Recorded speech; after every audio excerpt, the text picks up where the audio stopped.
First, let me start by saying congratulations on the movie. Got a ton of questions, but I like throwing some curveballs at the beginning. Yeah. Okay. So there are people out there who have never seen anything that you've done before. And if they haven't, what is the first thing you'd like them watching and why? Question. That is a cool question.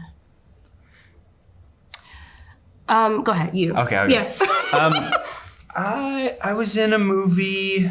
Mm-hmm. No. The first thing that popped into my head was a movie I did called Waves, which I think I always wanted to. I just think it's probably the closest depiction of me in like it's the closest I've been to myself in a movie. So you weren't acting; it was just you. I was acting, but I just think it's. When I look at it, I'm like, I know that, like, that's the guy I live with, you know? So I think that would be cool for people to see. I am going to say Swagger on Apple. It is a basketball show. I know the show. Right, I'm not even a basketball fan. It is loosely based off of Kevin Durant when he was younger in AAU basketball. And the way that it is written, the way that it is shot, the basketball sequences, it is absolutely incredible. And you have a really cool cast, and that is, if you never saw anything, that would be the one. Yeah, but you had to work with O'Shea, and he's a pain in... I'm joking. One of the funniest people I've ever met in my entire life. Yeah, but he loves the Lakers a little too much. Just a bit. He really does. Just a bit. Just a little too much. Like, I mean... Considered buying or getting the Staples Center's letters when they changed the name of this... Like... Okay. No, he also, I've spoken to him. He's also collect, and by the way, I'll send him this. He'll be very, absolutely, he'll love this. But he also collects like the championship rings. Absolutely. Like he has. And wrestling belts. Yeah, no. This is not about him. Yeah, let's switch. So anyway, what is the most nervous you've been the night before filming something? Oh my God. Like the first day of filming, I should say. You know, for me, I've done a few plays. For me, I'm not trying to pivot, but for me, theater is much more terrifying. For me, like I think like opening nights, or like first day of previews. That's like, that's a rare kind of fear for me. I could never do that in a million years. You know what? I've only done one play. But the subject matter was so serious that I'm going to agree. Oh, wow. I'm going to agree just because there was no actual dialogue. It just was just pages and pages of my character talking, and you had to get through it without crying. Whoa. Yes, that was probably the most nervous that I've ever been. Not because I didn't know the words, you just don't know what's going to happen in that space once you tap in. Getting into why I get to talk to you guys today.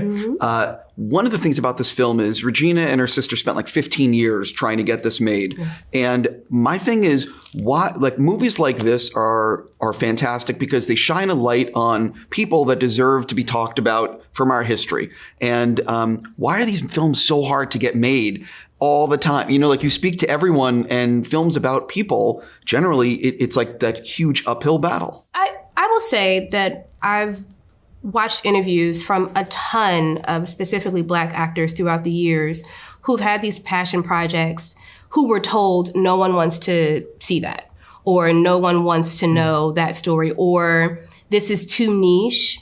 Most audiences wouldn't connect to it. And I don't think that that's how art works. And so everything doesn't have to be palatable to everyone, but I think it should be accessible to give people the choice of whether they get to connect to it or not. And also money. Yeah. Money's a really, really big thing.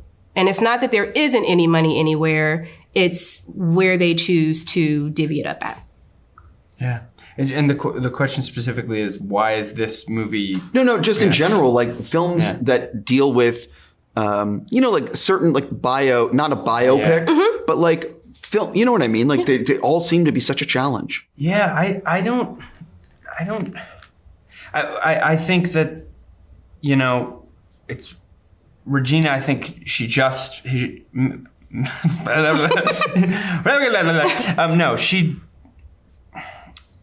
just won her Oscar. So I imagine we're lucky that, you know, if it hadn't been her, we might not have been able to get the movie made. So like you're saying, like it's I don't know what it takes, but because Regina wanted to do it, we got to make it. Right. And she's at a point in her life where she's getting recognized for her career's work. So I don't know why it takes that to make it, but we're lucky we got to make it. Right.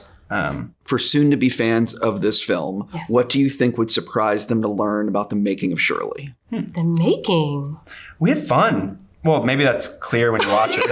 They didn't have fun. No, but I think we had fun. When I look back at our time in Cincinnati, apart from my like nights roaming the streets by myself and eating Chick-fil-A, because that was all there seemed to be to eat, I just feel like we, in the green room, we just like, whenever I think about it, I just get a warm feeling, you know? Yeah. And, or just like getting dinner in the hotel. And I guess I'd just, you know, I guess I'd just say we had a good time making it. A really good time. I agree. This was a special one. For both of you, and I know this is a little bit generic, and I hate asking generic things, but you're playing real people and someone who is still in politics and making a huge difference in the world. What is that responsibility? Especially, you know what I mean? Like these are important people that you're portraying. Yeah. For me, I did not know the story of Barbara Lee beforehand, but I knew the story of Shirley. And then in reading the script, you're seeing the beginnings of a young Barbara Lee. For me, I was nervous because I was playing somebody who was still alive. But when you see the work that she's done, you know, in the 50 years since this campaign, it is inspiring. And I think for me, it made it a little bit easier because she's not someone that I loathed playing. You know what I mean? Like sometimes you get a character where it's like, do I believe, like, how do I feel? Right, you know what I mean? Right. I didn't feel that way with Congresswoman Barbara Lee. So to see her now and to see that she's running for Senate, it's like she's going even further. And that's, I'm very happy that I get to play her at this time. Yeah, when I had dinner with Robert Gottlieb, it was like a week before we started filming, and he was like, is this really going to be a movie? He was like, are they really doing this? So I think it was like, he didn't even expect he would be in the movie. So it was like, I'm not sure I felt a ton of pressure going, you know, for me relative to Barbara Lee, but I felt like a kinship to him and a,